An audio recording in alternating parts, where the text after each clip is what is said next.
അവയുടെ പെർട്ടിക്കുലർ ആയിട്ടുള്ള ഫങ്ഷൻസും കാര്യങ്ങളും ഒക്കെയാണ് നോക്കുന്നത്. ഈ സെൽ ഓർഗനൽസ് കാണപ്പെടുന്നത് സൈറ്റോപ്ലാസത്തിനകത്താണ്. എന്താണ് ഈ സൈറ്റോപ്ലാസം?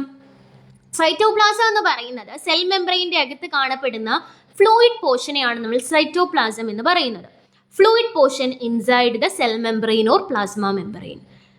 ഓരോ സെൽ ഓർഗനൽസിനും അതിൻ്റേതായിട്ടുള്ള പെർട്ടിക്കുലർ ആയിട്ടുള്ള ഫങ്ഷൻസും കാര്യങ്ങളും ഉണ്ട്. അപ്പോൾ ഈ ഫങ്ഷൻസും കാര്യങ്ങളും അവ ചെയ്താൽ മാത്രമേ ഒരു സെല്ലിൻ്റെ ആക്ഷൻസ് എന്ത് ചെയ്യത്തുള്ളൂ, പൂർത്തിയാകത്തുള്ളൂ.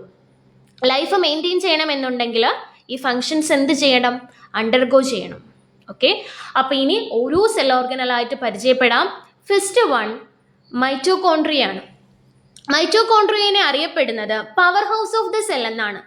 ഒരു സെല്ലിന് ആവശ്യമായിട്ടുള്ള ATP എനർജീസ് പ്രൊവൈഡ് ചെയ്യുന്നത് ആര് വഴിയാണ്? മൈറ്റോകോൺട്രിയാണ് എന്ത് ചെയ്യുന്നത്, ATP എനർജീസ് ഒക്കെ പ്രൊവൈഡ് ചെയ്യുന്നത് സെല്ലിന്. അതുപോലെ തന്നെ എനർജി കൂടുതൽ ആവശ്യമായിട്ടുള്ള നമ്മുടെ ലിവറിലും ബ്രെയിനിലും മസിൽസിലും മൈറ്റോകോൺട്രിയ കൂടുതലായിട്ട് കാണപ്പെടുന്നുണ്ട്. Abundantly seen in the cell of liver, brain and muscle where energy requirement is high. ലിവറിലും ബ്രെയിനിലും മസിൽസിലും എനർജി കൂടുതൽ ആവശ്യമാണ്. സോ അതുകൊണ്ട് തന്നെ അവിടെ കൂടുതലായിട്ട് ആര് കാണപ്പെടുന്നുണ്ട്? മൈറ്റോകോൺട്രിയ കാണപ്പെടുന്നുണ്ട്. അടുത്ത സെൽ ഓർഗനിലാണ് എൻഡോപ്ലാസ്മിക് റെറ്റിക്കുലം എന്ന് പറയുന്നത്. എൻഡോപ്ലാസ്മിക് റെറ്റിക്കുലത്തിനെ അറിയപ്പെടുന്നത് ദ പാസേജ് ഇൻ ദ സെല്ലാണ്. സെല്ലിനുള്ളിലെ പാസേജ് ആണ് ആരെന്ന് പറയുന്നത്? Endoplasmic reticulum.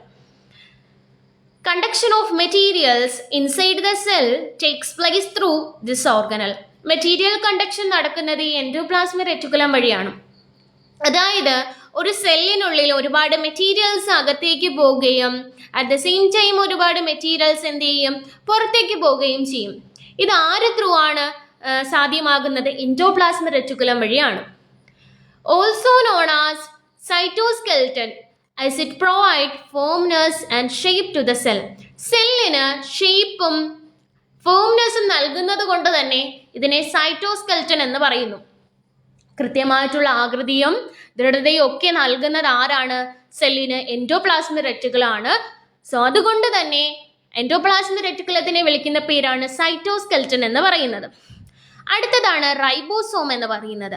Ribosome centre of protein synthesis in the cell.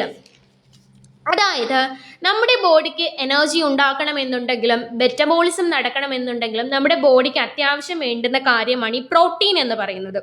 ഈ പ്രോട്ടീൻ നിർമ്മിക്കാൻ ആർക്ക് മാത്രമേ കഴിയത്തുള്ളൂ? നമ്മുടെ ബോഡിയിലുള്ള റൈബോസോമിന് മാത്രമേ കഴിയത്തുള്ളൂ.